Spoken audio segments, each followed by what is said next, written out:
Hello so welcome guys. अभी मैं आया था जलंधर के प्राचीन मंदिर वृंदा देवी मंदिर। अभी यहाँ पे तुलसी माता जी का मेला चल रहा है, तो मैंने सोचा कि आपको भी दर्शन करा दूँ कि आप देख सकते, देखो गाइस।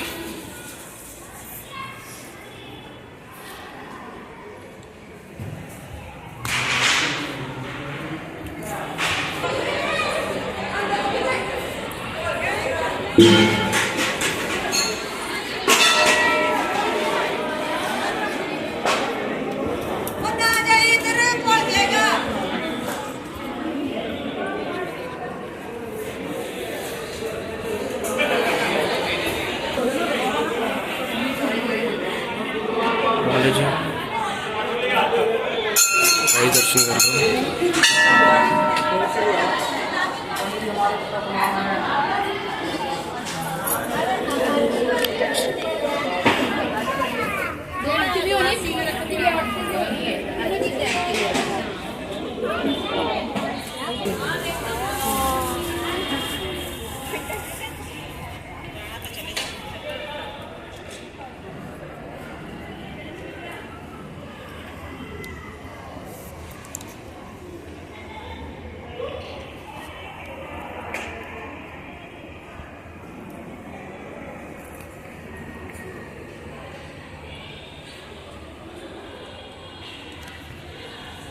यहाँ पे 365 जोते जाते हैं कि यहाँ पे जो पूरा साल नहीं आ सकते जो जगाने माता रानी के, वो साल में एक बार सिर्फ मेले के वक्त एक दिन में आके जगा सकते हैं।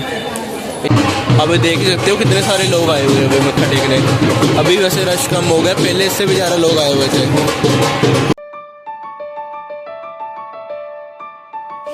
जी मान्यता क्या है मंदिर की?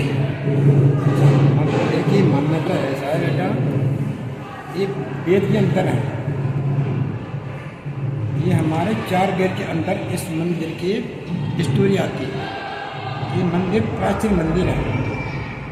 प्राचीन का मतलब सतयुग का है, कहीं से लेकर मूर्ति स्थापना किया हुआ नहीं है। यहाँ पर जलंधर का राज था, उसका दरबार था जलंधर का। जैसे लंका में रावण का राज था, जलंधर में जलंधर का राज था। ऐसा है। तो जो इसकी जो धर्मपत्नी है बिंद्रा, वो सत्य पतिव्रता थी। अपने पति को परमेश्वर मानती, भगवान शंकर की पूजा करती थी। यहाँ पर जलंधर का राज्य था, उसके बस में सारे देवता लोग जलंधर के बस में हो गए। सत्य पतिव्रता होने के नाता से, और जलंधर किसका पुत्र था? भगवान शंकर का ही अंश था।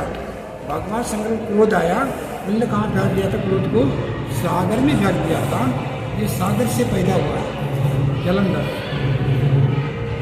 जलंधर सागर से पैदा हुआ है। ये जो लक्ष्मी है, लक्ष्मी सागर की बेटी है। जलंधर और लक्ष्मी दोनों बहन भाई का नाता है। तो ऐसा है कि इनके जो जलंधर के ऊपर एक तो भगवान शंकर का अंश है, दूसरा ब्रह्मा जी का वरदान है। जब नामकरण करने समय ब्रह्मा जी को जब ये सागर से छोटा बच्चा मिला, तो संत महात्मा ने ब्रह्मा जी के गोद में दे दिया था। महाराज जी ऐसा ऐसा ये हमको मिला हुआ है, ये सागर में मिला, किसका पुत्र है, क्या है, कैसा है? ब्रह्मा जी ने ध्यान लगाया कि जब भगवान शंकर का अंश है। ब्रह्मा जी को दाढ़ी खींच लिया जलंधर में, नेत्र से आंसू निकल गई। ब्रह्मा जी ने बोला इसका नाम जलंधर होगा। एक नेत्र से आंसू निकाले, एक ये जल से पैदा हुआ। ये इसका तो राजयोग है। ये सभी देवता लोग इसके बस में रहेंगे, ये अपना राज करेगा। तथास्तु बेटा। जैसे ब्रह्मा जी का वरदान दिया था, वैसा है, उसने अपने यहाँ पर राज बना दिया। तो राज्य करने के बाद 4 वेद हमारे हिंदू में 6 शास्त्र 18 पुराण ये अपने बस में कर लिया जलंधर। ये 6 किन्नर गंधर्व सभी देवता का दूत सब अपने बस में कर दिए। देवता लोग सारे दुखी हो गए। जहाँ यज्ञ पूजा हवन चलता है, वहाँ जाकर ये क्या कर देता है? भंग कर देता है। तो देवता लोग भगवान विष्णु की शरण में गए, भगवान ब्रह्मा जी की शरण में गए, भगवान शंकर के शरण में गए।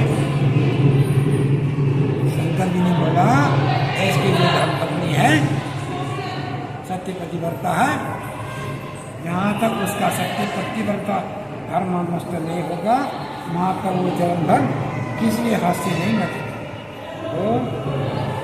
तो इसकी कहानी तो बहुत लंबी आती है। भगवान ने ऐसे याद कर दिया तो बहुत देर तक लड़ाई होती रही। तो जलंधर ने ऐसा वरदान मांगा भगवान से, तुम खुश होते मेरे दरबार में आ जाओ। तो उस समय जलंधर को कैलाश की तरफ भेज दिया नारद जी ने। भगवान विष्णु जलंधर का रूप धारण करके इसके गुफा में आ गए। वृंदा का धर्म नष्ट हो गया। जलंधर भगवान शंकर के हाथ से वध हो गया। तो इंद्रा ने किसको श्राप दे दिया? भगवान विष्णु को श्राप कर दिया। महाकाल विष्णु, तुमने मेरा सत्य धर्म नष्ट किया, छल किया, कपट किया, तुम कलयुग में जाकर तुम क्या बन जाओगे? पत्थर बन जाओगे। तो आजकल क्या है, शालिग्राम भगवान विष्णु मानते हैं, पत्थर का रूप होगा शालिग्राम, तो विष्णु का रूप है। तो तब से भगवान विष्णु इसको ऐसे आशीर्वाद दे दिया, तुम क्या बन जाओगे? तुम्हारा तप लक्ष्मी में लीन होगा, पार्वती में लीन होगा, लेकिन जो कार्तिक मास आएगा उसमें तुम्हारा हमारा मेरा संबंध होगा। तो तेरे बिना 36 प्रकार का व्यंजन भी तैयार हो जाए, मैं भोजन ग्रहण नहीं करूँगा।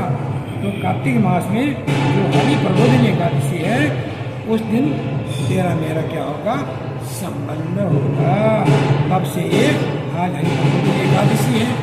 आज का दिन ही भगवान विष्णु के साथ ये तुलसी की शादी है।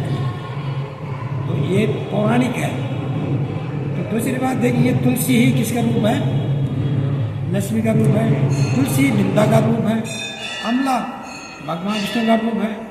पीपल ब्रह्मा जी का रूप है। तो ये ऐसी शक्ति है, यहाँ पर खुद ब्रह्मा विष्णु महेश आई हुई जगह है। ठीक है, जो भी भक्त लोग यहाँ पर आते हैं उनकी सभी मनोकामना पूर्ण हो जाती है। यहाँ पर गुफा था पहले, सतयुग की बात है। ठीक है, गुफा के अंदर जलंधर का राज था। तो जलंधर शक्तिमान था और राजा था। तब से ये मंदिर की स्टोरी ये वेद के अंदर लिखा हुआ है। रामायण में पूरा ही इसकी स्टोरी आती है। श्रीमद् भागवत में इसकी स्टोरी आती है। देवी भागवत में इसकी स्टोरी आती है। ये कहीं से लेकर यहाँ पर मूर्ति स्थापना किया हुआ नहीं। जो भी भक्त लोग यहाँ पर भक्ति भाव से आते हैं तो उनकी सभी मनोकामना पूर्ण हो जाती है। बड़े दूर दूर से आते कार्तिक मास में बड़े दूर दूर से लोग आते हैं, उनकी मनोकामना पूर्ण हो जाती है। निर्धन को धन मिलता है, अपुत्र को पुत्र मिलता है। जैसे किसी के बच्चों की शादी नहीं होती है तो वहाँ पर बच्चों की शादी के लिए यहाँ पर फेरे